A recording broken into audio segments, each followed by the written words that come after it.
अस्सलामुअलैकुम, प्रोफेसर अदील अजमत है एक नए टॉपिक के साथ। आज का टॉपिक है पाकिस्तान नेवी। पाकिस्तान एयरफोर्स के ऊपर तो बहुत वीडियोस मैं बनाता रहता हूं। मैंने सोचा पाकिस्तान नेवी के ऊपर भी एक वीडियो बनाई जाए। पाकिस्तान जिस तरीके से खुसूसन पाकिस्तान एयरफोर्स तरक्की की तरफ गामजन है, पाकिस्तान नेवी की भी बहुत सारी अचीवमेंट्स हैं, हम उनके ऊपर एक सेपरेट वीडियो बनाएंगे। लेकिन जहां तक एक एयरक्राफ्ट कैरियर की बात है तो पाकिस्तान नेवी की ना तो रिक्वायरमेंट है एक एयरक्राफ्ट कैरियर और ना हम लोगों का कोई प्लान है एयरक्राफ्ट कैरियर का। उसकी एक वजह यह है कि एयरक्राफ्ट कैरियर को मेंटेन करना, एक तो उसको हासिल करना, फिर उसको मेंटेन करना, it's a tremendous job.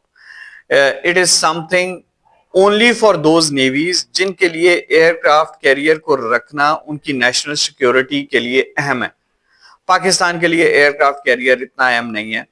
Pakistan की टेरिटोरियल वाटर्स के लिए जो पाकिस्तान का एग्जिस्टिंग फ्लीट है और जो अपकमिंग फ्लीट है वो बहुत अच्छे तरीके से केटर करता है, नंबर वन।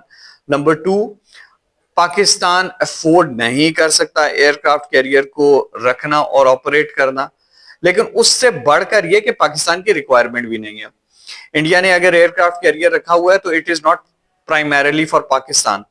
इंडिया की रिक्वायरमेंट है, इंडिया की डिफेंस रिक्वायरमेंट है। तो हर चीज में हम लोग मुकाबला नहीं करते हैं। उनकी रिक्वायरमेंट है, उन्होंने रखा है, हमने नहीं रखा, हमारी रिक्वायरमेंट नहीं है। और हमें बहुत अच्छे तरीके से मालूम है कि हमने अपना defence without the aircraft carrier कैसे करना है, क्योंकि एयरक्राफ्ट कैरियर का रखना एक एसेट तो है ही, वो लाइबिलिटी भी बन सकती है in any war time battle engagement और समथिंग।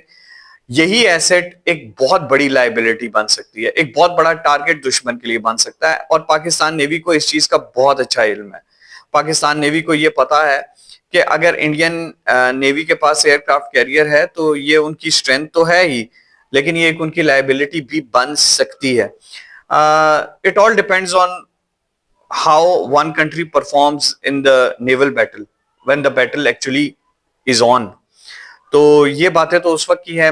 हम तो ये प्रे करते हैं बोथ पाकिस्तान और इंडिया के लोग कि कभी भी बैटल्स ना हो, कभी भी वॉर्स ना हो, और इंशाल्लाह कभी वॉर्स ना हो। ये कभी भी एक अच्छी चीज नहीं है, लेकिन डिफेंस प्रिपरेशन तो दोनों कंट्रीज को अपनी अपनी करनी होती है और वो कर रहे हैं।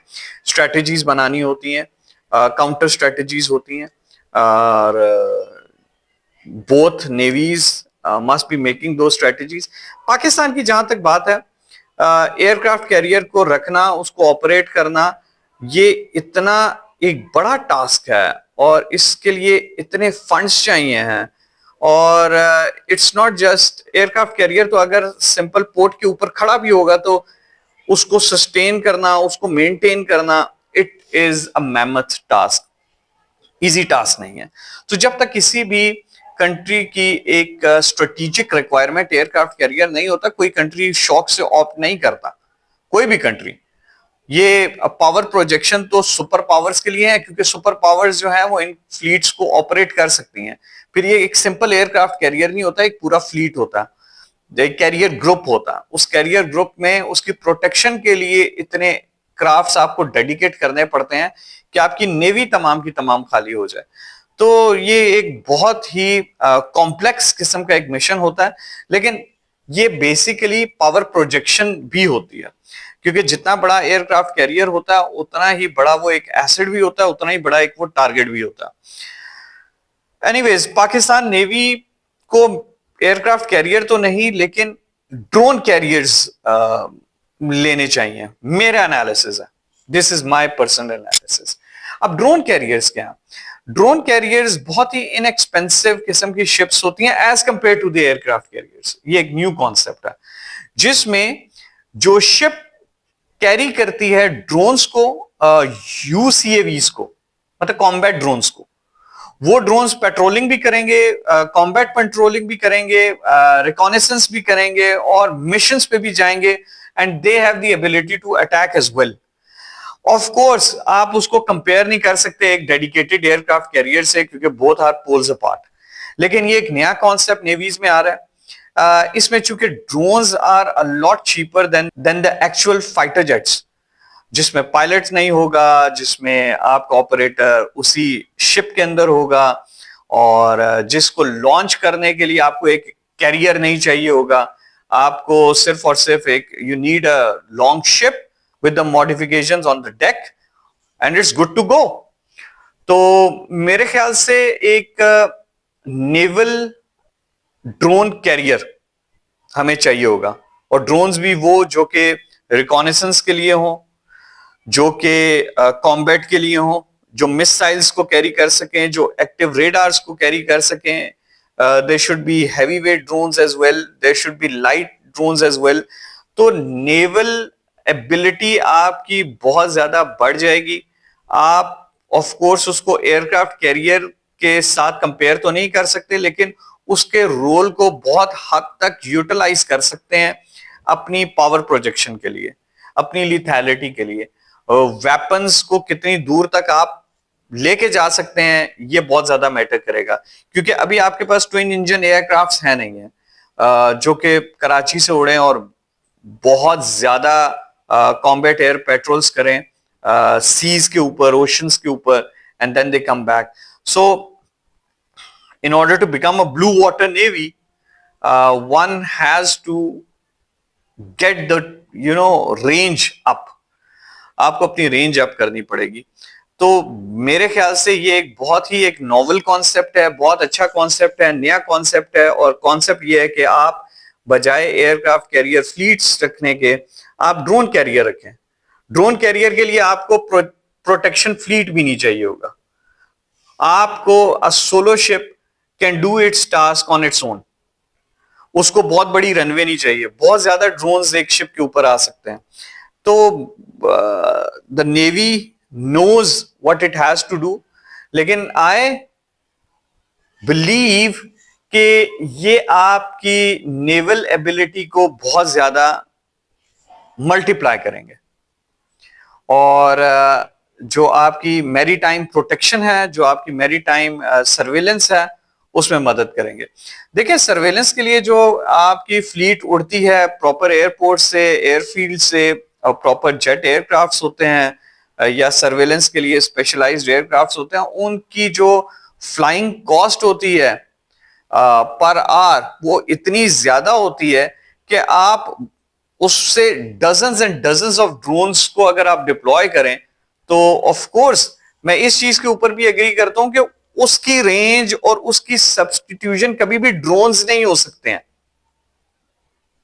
लॉन्ग एंड्योरेंस ड्रोन्स हो सकते हैं, लेकिन of course there is a difference between them. लेकिन उससे ये होता है, आपके ऊपर जो प्रेशर होता है, the pilot is not there. As long as a machine is operated without a pilot, आपके 70% प्रेशर आपके ऊपर से ऑपरेशनल प्रेशर ऑफ हो जाता है। कि ठीक है, आपका एक एसेट है जो फ्लाई कर रहा है, उसको कुछ हो जाता है, asset goes down. As long as there isn't an asset including a pilot, तो आपके स्टेक्स बहुत हाई हो जाते हैं। You got nothing to lose. ठीक है, आपकी एक मशीन है, it gets shot down, that's it. लेकिन व्हेन एक्टिव कॉम्बैट में, एक्टिव रिकॉनेसेंस में, एक्टिव मिशंस में जब भी पायलट जाते हैं, तो stakes are really really high, they are really high. तो मैं इस चीज पे बिलीव करता हूं कि इस चीज को देखना पड़ता है नेवीज को, खुसूसन उन नेवीज को जिन नेवीज के अपने बजट्स कम हैं, जिनकी कंस्ट्रेंट्स हैं, and they still are bordering there and they are still patrolling the oceans, the waters, और सेफगार्ड कर रहे हैं। तो they should look into it, और वो देखें कि ये ड्रोन कैरियर्स को किस तरीके से एम्प्लॉय कर सकते हैं। पाकिस्तान ने तो ड्रोन टेक्नोलॉजी में बहुत ज्यादा तरक्की की है। पाकिस्तान ने तो बहुत ज्यादा ड्रोन्स की टेक्नोलॉजी को इंडिजिनाइज किया। तो क्यों ना ये शिप बिल्डिंग में भी आप थोड़ी एक्सपेरिमेंटेशन कीजिए, ड्रोन्स को उन शिप्स पे रखें, लॉन्चिंग और रिट्रीविंग की एबिलिटी उसमें रखें, रिसर्च एंड डेवलपमेंट इसमें कुछ करें, तो ये बहुत बड़ा एक एसेट बन जाएगा पाकिस्तान नेवी का। तो drone carriers are going to be the future of naval warfare. ये एयरक्राफ्ट कैरियर्स आपके ऑब्सोलीट हो जाएंगे। उसकी एक वजह यह है कि एयरक्राफ्ट कैरियर जितना महंगा, जितना बड़ा एसेट है, ये उससे ज्यादा बड़ी लाइबिलिटी, उससे बड़ा टारगेट, और उसकी प्रोटेक्शन के लिए आपको बहुत छोटे मुल्कों की तो इतनी नेवी होती है जितनी इसकी प्रोटेक्शन फोर्स होती है। फॉर एग्जाम्पल यूनाइटेड स्टेट्स की एयरफोर्स को देखें तो 100 एयरक्राफ्ट हैं उसके ऊपर, 114 और 104। कितना बड़ा एक स्टेक है इन्वॉल्व एयरक्राफ्ट कैरियर का। इवन इंडिया के एयरक्राफ्ट कैरियर में अराउंड डजन और 2 डजन आर देयर। अगर रफेल्स वहां पे आते हैं तो कितना बड़ा एक स्टेक बन जाता है इंडिया के लिए। It's not an easy thing. आप रफेल्स छोड़ के अगर मिग 29 भी वहां पे रखते हैं तो डजन और सो मिग 29 आर देयर। कितना बड़ा एक आपका एसेट मूव कर रहा होता है सी में।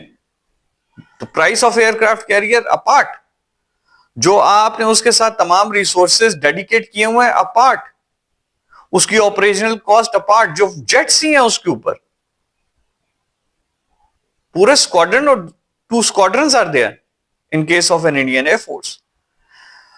तो बैटल सिनेरियो में, वॉर सिनेरियो में तो ये एक आपके वो बन जाता है, टारगेट बन जाता।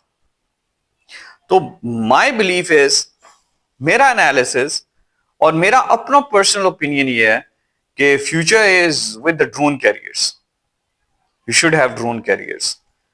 आप ड्रोन कैरियर्स को ऑपरेट करें, कोई प्रोटेक्शन फ्लीट की जरूरत नहीं, कोई साथ एस्कॉर्ट शिप्स की जरूरत नहीं, कोई सबमरीन आपके साथ डेडिकेटेड नहीं, कोई एक्टिव ड्यूटी पायलट्स नहीं। कंट्रोल रूम में you got a team of 3 or 4 aviators controlling the drone that is flying high up. That's it. बस आपने लॉन्च और रिट्रीवल की टेक्नोलॉजी को इंडिजिनाइज करना। इंडिजिनाइज इसलिए करना है कि ये जो शिप्स हैं ये एक कॉन्सेप्ट्स पे हैं अभी। आप इसको इंडिजिनाइज करें, अपनी किसी भी एग्जिस्टिंग शिप को मॉडर्नाइज करें, उसको ऐसे मॉडिफाई करें कि वो ड्रोन को रिट्रीव करने, ड्रोन को लॉन्च करने, इसकी एबिलिटी हासिल करें।